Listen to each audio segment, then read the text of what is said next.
Bonjour à tous et bienvenue dans cette nouvelle vidéo de Amandine reprend les bases.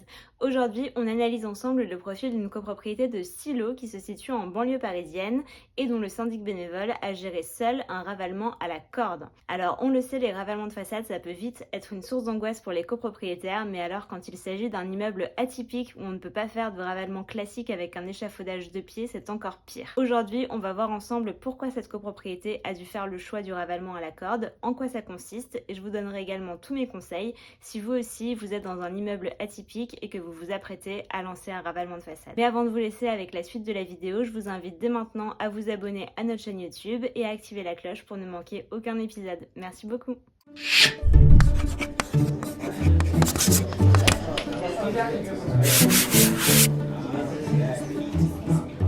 Et aujourd'hui, on va donc analyser le profil de cette copropriété. Donc déjà, c'est une copropriété de Silo qui est située à Châtenay-Malabry, donc en banlieue parisienne. C'est une copropriété qui est en syndic bénévole. Donc petit rappel peut-être sur ce qu'est le syndic bénévole. C'est un type de syndic de copropriété qui permet aux copropriétaires de se passer de syndic professionnel. Concrètement, si vous voulez vous passer de syndic professionnel, la loi dit qu'il y a deux modèles possibles. Le modèle du syndic bénévole, où donc il y a un copropriétaire qui est élu en assemblée générale et qui va gérer la copropriété. Ou alors, deuxième option, l'option du syndic coopératif, où c'est un ensemble de copropriétaires qui va gérer ensemble la copropriété de façon collective. Donc ici, la copropriété a fait le choix du syndic bénévole. Et petite singularité, tout le monde est au conseil syndical. Et la copropriété a d'ailleurs voté une résolution pour que toutes les décisions soient approuvées à l'unanimité. Donc il faut vraiment que tout le monde soit d'accord en assemblée générale pour que une résolution comme des travaux par exemple passe.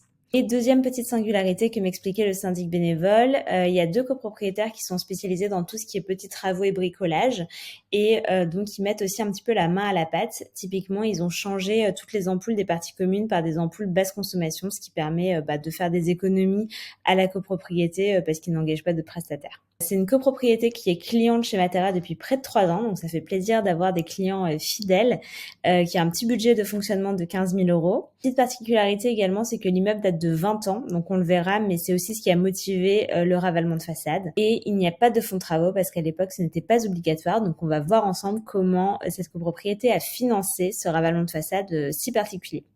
Tout d'abord, peut-être un petit zoom sur pourquoi est-ce que cette copropriété a choisi le ravalement à la corde, qui est un ravalement assez singulier. Donc, comme je le disais, l'immeuble avait 20 ans. Théoriquement, il est conseillé de faire un ravalement tous les 10 ans et même dans certaines villes, ce qui est le cas notamment à Paris, il est obligatoire de faire un ravalement tous les 10 ans. Donc voilà, par exemple, c'est ce qu'on voit ici, ravalement de façade d'obligation dans certaines communes. Un arrêté préfectoral peut obliger le propriétaire d'un immeuble à réaliser un ravalement de façade au moins une fois tous les 10 ans. Et s'il n'y a pas d'arrêté préfectoraux, il est quand même conseillé de le faire tous les 10 ans plus ou moins. Là, en l'occurrence, le syndic bénévole me disait, voilà, là, on est arrivé au double de ce qui est conseillé, donc on se disait que vraiment, c'était nécessaire de faire un ravalement.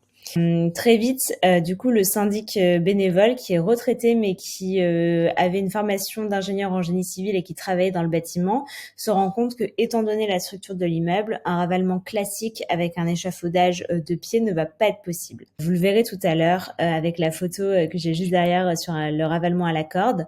Voilà, c'est un immeuble en étage avec des niveaux décalés et des terrasses avec des jardinières très très belles mais qui du coup sont également difficiles à protéger, ce qui rendait le ravalement traditionnel avec un échafaudage de pied très très coûteux. Du coup, l'option qui s'est vite présentée au syndic bénévole, ça a été le ravalement à la corde. Il m'a expliqué qu'il en avait déjà fait lorsqu'il travaillait. Donc voilà, c'était tout à fait une option qu'il connaissait et qu'il savait possible. Concrètement, le ravalement à la corde, qu'est-ce que c'est ?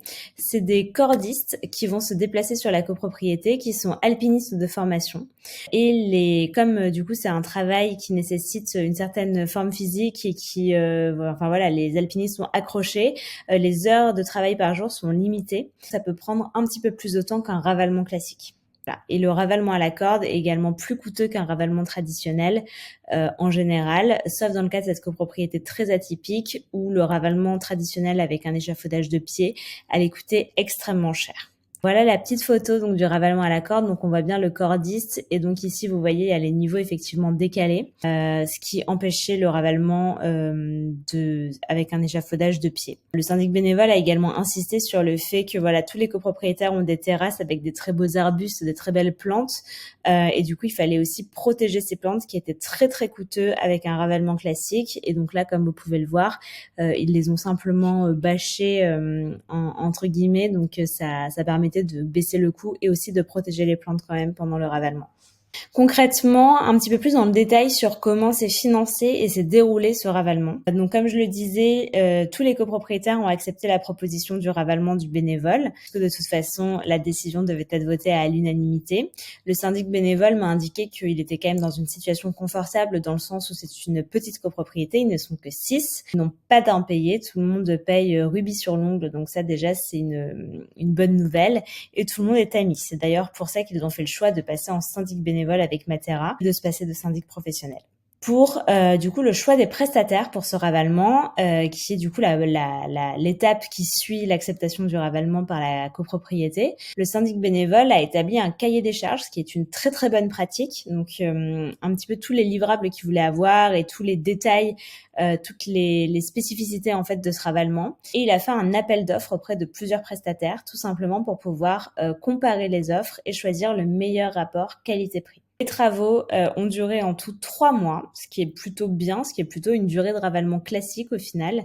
Et le syndic bénévole a fait le choix de ne pas passer par un architecte, mais c'est un choix qui est vraiment très particulier à sa situation, puisque comme je le disais, il est de formation en génie civil. En revanche, il rencontrait vraiment tous les jours les cordistes pour faire le suivi. Donc si vous n'avez pas ce temps-là et ni cette formation-là, je vous conseille vivement de faire appel à un architecte qui pourra vous aider et vous soulager sur cette partie-là.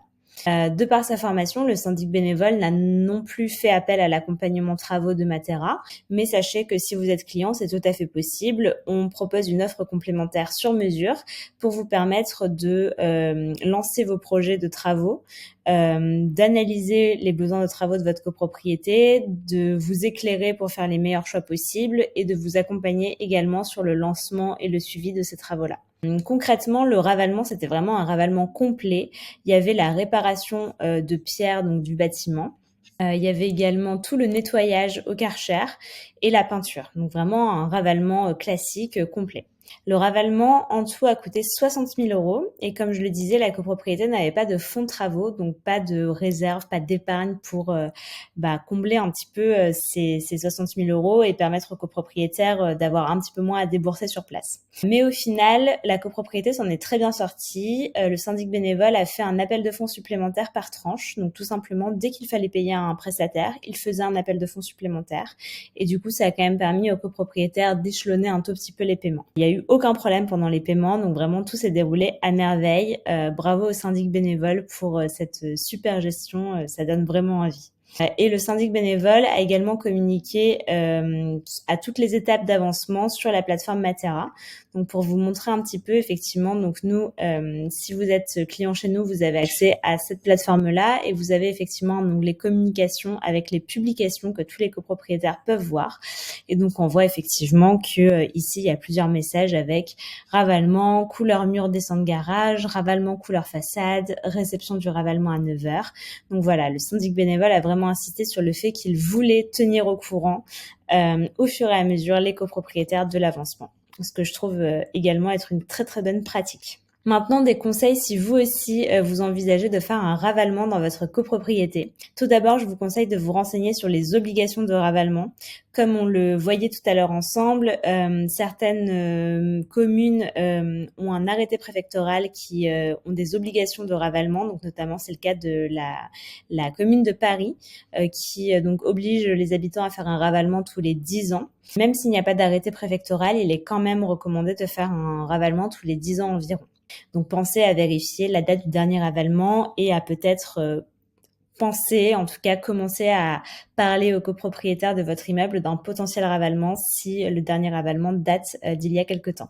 Ensuite, je trouve que la très, très bonne pratique du syndic bénévole ici, ça a été de faire un cahier des charges et un appel d'offres. C'est effectivement la meilleure des façons pour comparer les devis.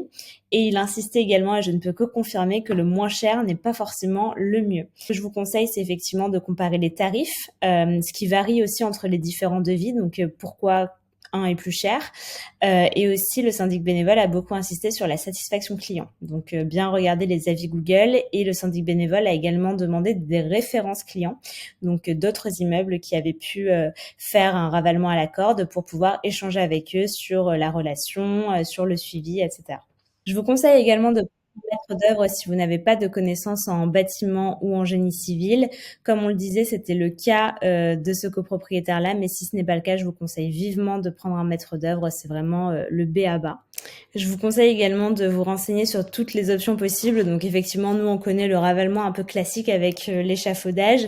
Là, en l'occurrence, ce n'était pas possible. Donc le syndic bénévole a pensé au ravalement à la corde, mais voilà, bien se pencher sur toutes les options.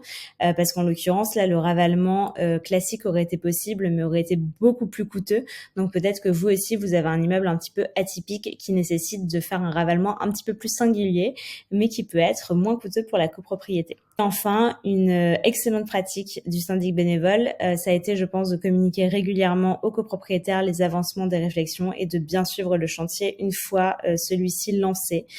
Pareil, je vous invite, si vous êtes syndic bénévole ou syndic coopératif, à communiquer régulièrement à vos copropriétaires les étapes d'avancement, que ce soit en amont du vote du ravalement de façade. Ça vous permettra également de justifier pourquoi c'est nécessaire de faire un ravalement de façade et de vous assurer les voix des copropriétaires, mais aussi une fois le chantier lancé. Parce que un ravalement, c'est pas rien, et donc ça peut quand même rassurer les copropriétaires de savoir un petit peu où ça en est, quelles sont les prochaines étapes, etc. Voilà, c'est tout pour moi. Écoutez, j'espère que cet épisode vous aura plu. Si c'est le cas, n'hésitez pas à mettre un petit pouce et à laisser un commentaire. Ça nous encourage beaucoup pour faire monter la chaîne.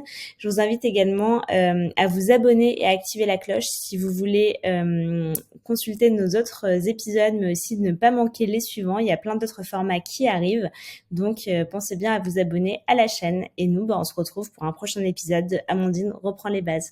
Merci beaucoup. À très bientôt.